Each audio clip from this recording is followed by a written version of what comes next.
कांटों भरा, बहुत मेहनत वाला था, तो वो देखने के बाद थोड़े इमोशंस आ गए हैं। जिस किसी ने ये वीडियो तैयार किया है हमारे स्टाफ ने, आई थिंक अली और सुहास और उनके साथ इमरान और काफ़ी लोगों ने इस पर शायद मेहनत की है।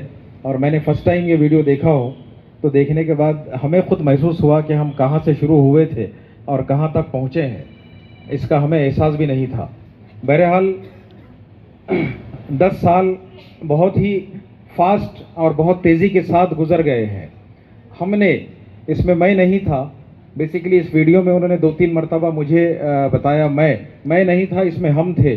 2015 में जब इस हॉस्पिटल की बुनियाद रखी गई तो हम लगभग 24 डॉक्टर्स का ग्रुप था, जो सारे दोस्त थे, एक दूसरे को जानने वाले थे, एक तरह के ख्यालात रखने वाले थे। सबकी यही इच्छा थी, सबकी यही ख्वाहिश थी कि हम सोसाइटी के लिए सर्व करें और कुछ करें।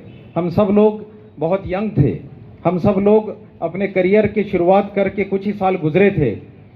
डॉक्टर जब्बार, मैं चाहूँगा आप भी आइए प्लीज़ स्टेज पर, जो हमारे, और बाकी लोग चले गए। तो जब ये हॉस्पिटल का सफ़र शुरू हुआ तो उस वक्त हम फिजिशियन के जो हॉस्पिटल्स थे वो लोग हमारे साथ शेयरिंग पार्टनर रहे, वही हमारी बैकबोन थी जब ये सफ़र की शुरुआत हुई थी।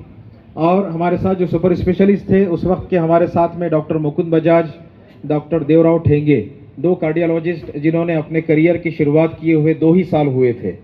डॉक्टर प्रशांत वड़से, डॉक्टर अविनाश त्रिभुवन, ये दोनों ही IDCC ट्रेंड काफ़ी सीनियर इंटेंसिविस्ट उन दोनों ने ज्वाइन किया। डॉक्टर नितिन ताठे, जो कि एक बिल्कुल यंग सा लड़का जो परतूड़ के रहने वाले हैं, जिन्होंने अपनी पढ़ाई टाटा मेमोरियल हॉस्पिटल बॉम्बे से की थी, उन्होंने आके अपने करियर की पहली शुरुआत की as a private practitioner Asian hospital के साथ। मुझे अब भी याद है वो दिन, जिस तरह से हम लोग, और डॉक्टर आशीष अग्रवाल जो उस वक्त शिरडी में अपनी सर्विसेज दे रहे थे एज अ कार्डियक सर्जन, हम दोनों एक दूसरे को साइन हॉस्पिटल बॉम्बे से जानते थे, वो मेरे पुराने दोस्त थे। तो अभी हमारे उस वक्त के साथी, जो मैंने 6 नाम लिया हूँ, बाकी और भी लोग थे, लेकिन आज ये 6 लोग हमारे साथ हैं। डॉक्टर मुंडे सर, जो पहले से यहाँ पर प्रैक्टिस कर रहे थे, काफ़ी सीनियर मार्गदर्शक है। He is young 70 year boy जो यहाँ बैठे हुए हैं, और हमेशा से इस बात को हम उनको सराहते आए हैं 10 साल से। बहरहाल और बहुत सारे लोग थे जिनके नाम मैं नहीं ले सकता एक एक करके, लेकिन जो यहाँ मौजूद है मैंने उनका नाम लिया हो। तो हमारी एक बहुत स्ट्रॉन्ग टीम थी। हम लोग इसी तरह बैठते और बात करते जिस तरह से हम कॉलेज या फर्स्ट ईयर में जाकर कैंटीन में बात करते थे, लेकिन हमारा काम बातें करना नहीं, सेवा करना था। बहरहाल हमने ये सफ़र शुरू किया। हम सब लोग एक्सपीरियंस नहीं थे, हम में से कोई MBA बिजनेस किया हुआ नहीं था, किसी ने हॉस्पिटल एडमिनिस्ट्रेशन नहीं सीखा था, किसी तरह बातचीत की पता भी नहीं था कि कौन चलाएगा। तो उस वक्त भी एडमिनिस्ट्रेशन के लिए कुछ मुझे शौक़ था, इसलिए ये जिम्मेदारी मेरे कंधों पर आई और हमने इस हॉस्पिटल को संभाला। लगभग जो मैंने 20-22 लोग कहा हो, वो सब मिलकर हम सब लोगों ने अपने पॉकेट से इसमें इन्वेस्ट किया, इसकी एक इमारत की बुनियाद रखी, इक्विपमेंट्स लाए, लोन लिए और इस इंस्टीट्यूट की बुनियाद डाली। लेकिन चूंकि हम अनएक्सपीरियंस लोग थे, इनएक्सपीरियंस लोग थे, तो हम इसको उस तरह नहीं चला पाए जिस तरह एक कॉरपोरेट सेक्टर चलाता है। बहुत ही जल्द हमने इसको इथिकल प्रैक्टिस करने की वजह से एक इकोनॉमिकल क्राइसिस का शिकार हुए और बहुत बुरा वक्त हमारे सामने आया। फिर उसके बाद हमने फिर से पैसे जमा करके उसमें कुछ पैसे पंप किए, फिर हमने उसको चलाने की कोशिश की, फिर से हमें नाकामी हाथ में आई। फिर हमने कोशिश की कि चलो इस तरह नहीं चल पा रहा है तो इसको थोड़ा सा एक और बड़े स्केल पर ले जाया जाए। फिर हमने उसको एक नई बुनियाद के तौर पर, एक नई बिल्डिंग, नई जगह, नए स्ट्रक्चर के साथ इसके शुरू करने की कोशिश की। और हमने उस्मानपुरा में 3 साल वहाँ पर प्रैक्टिस करने के बाद 2018 में आज की जो मौजूदा बिल्डिंग है, यहाँ पर हमने एशियन हॉस्पिटल को, जो एक बिग बाज़ार की बिल्डिंग थी, जिस तरह अभी बताया गया है हमारे डॉक्यूमेंट्री में, एक बंद बिल्डिंग पड़ी हुई थी, हमने इसको जो है एक हॉस्पिटल की शक्ल देने की कोशिश की। मिस्टर अशफाक मोतीवाला यहाँ बैठे हुए हैं, वो इस बिल्डिंग के ओनर है। उन्होंने मुझे इस नेगोशिएशन में लगभग 8 से 10 महीने लिए और ये कहा कि डॉक्टर साहब, ये बिल्डिंग हॉस्पिटल में कन्वर्ट नहीं हो सकती है, आप यहाँ पर मत आइए। और मैं बज़िद रहा कि नहीं, यहीं हॉस्पिटल शुरू करना है। उन्होंने कहा कि नहीं, आप यहाँ मत कीजिए, ये बिल्डिंग भी बहुत कॉस्टली है और यहाँ पर हॉस्पिटल नहीं, यहाँ कुछ और प्रोजेक्ट करेंगे, इसको हॉस्पिटल में कन्वर्ट नहीं किया जा सकता। मैंने कहा मैं हॉस्पिटल यहीं शिफ्ट करना चाहूँगा, वरना हम हॉस्पिटल नहीं चलाएंगे।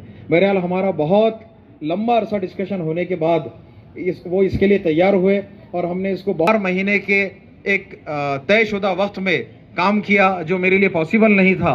मुझसे छोटे भाई हारिस हाशमी जो है, काफ़ी एक्सपीरियंस और तजुर्बेकार है, उन्होंने इस भागदौड़ को अपने हाथ में लिया। उनकी टीम ने और मेरे एक सोच ने इसको हॉस्पिटल को 4 ही महीने के अंदर जिस तरह की शक्ल आज मौजूद है, इस शक्ल को हमने यहाँ पर ले आया। ये एक स्ट्रक्चर था, इसको हॉस्पिटल में कन्वर्ट किया। ये कन्वर्ट होने के बाद हमारे साथ शिफ्टिंग के वक्त कुछ मसाइल आए, फिर उसको हम सब ने मिलकर फेस किया। उसके बाद हमने यहाँ 5 अगस्त 2018 को इस हॉस्पिटल में, इस बिल्डिंग में इस हॉस्पिटल की बुनियाद दोबारा डाली। फिर हमारा वहाँ से लेकर आज तक का 7 साल का सफ़र आपने वीडियो पर देखा, वो भी काफ़ी कठिनाइयों भरा रहा, लेकिन आप सबकी दुआओं से हमने यहाँ जितने पेशेंट्स को ट्रीट किया, जितने यानी हमने एक नंबर निकाला इस प्रोग्राम के लिए, तो till now we have treated more than 5 lakh patients. हमने 5 लाख से ज़्यादा पेशेंट्स को ट्रीट किया है। हमारे डॉक्टर्स, हमारे कंसल्टेंट जिनके मैंने नाम लिया हो, उनके साथ हमारी नई टीम, बीच में कुछ लोग आते रहे जाते रहे। आज हमारे साथ जो टीम खड़ी है, जिनके नाम मैं अभी फिर से लेना चाहूँगा, उसमें है डॉक्टर आकाश मोर, जिन्होंने ऑन्को सर्जरी में हमें ज्वाइन किया है, वो भी MCH ऑन्को है टाटा मेमोरियल हॉस्पिटल से। डॉक्टर सागर रेडियोलॉजिस्ट हैं। डॉक्टर अनिकेत माड़वे DM उन्होंने किया है नेफ्रोलॉजी में, वो हमारे साथ फुल टाइम है। डॉक्टर दीपक शिंदे जनरल सर्जन है। डॉक्टर अर्जुन पाटिल पीडियाट्रिशियन है। इस तरह से ये लोग हमारे, डॉक्टर दीपक केंद्रे हमारे पैथोलॉजिस्ट है। डॉक्टर मुबीन मैडम पैथोलॉजिस्ट, डॉक्टर नेहा बोर्डे, और इस तरह से मैं कुछ नाम अगर भूलता हूँ तो माफ़ी चाहूँगा। हमारे साथ इस तरह से ये सफ़र चलता रहा। इन कंसल्टेंट के साथ साथ इस औरंगाबाद शहर के लगभग 100 से 150 कंसल्टेंट हमारे साथ जुड़े हैं, जो अपने केसेस हमारे पास एडमिट, ऑपरेट और ICU सर्विसेज लेते हैं। हमें हर कंसल्टेंट और हर डॉक्टर का सपोर्ट और सर्विस यहाँ मिलती है, लेकिन जिस तरह एक टीम लीडर काम नहीं कर सकता, उस पूरे डॉक्टर्स की टीम भी एक साथ काम नहीं कर सकती। हमारे साथ एक जो बैकबोन है वो है हमारा स्टाफ, हमारी नर्सेस, हमारा एडमिनिस्ट्रेटिव डिपार्टमेंट, और मैं हमेशा अप्रिशिएट करता हूँ खुसूसी तौर पर हमारा हाउस कीपिंग डिपार्टमेंट। चूँकि मैं एज अ डॉक्टर अगर कुछ काम करना चाहूँ तो किसी भी डिपार्टमेंट का कुछ ना कुछ काम कर लूँगा। अगर नर्स ना आए तो शायद इंजेक्शंस भी मैं दे दूँगा, एडमिनिस्ट्रेशन के लोग ना आए तो अकाउंटिंग हम देख लेंगे, लेकिन हाउस कीपिंग एक ऐसा जॉब है जो वही लोग करते हैं जिसको हम नहीं कर सकते हैं। इसलिए मैं हमारी हाउस कीपिंग टीम को ख़ास तौर से सलाम करता हूँ। उसके साथ साथ रंजीत सामने खड़ा हुआ है।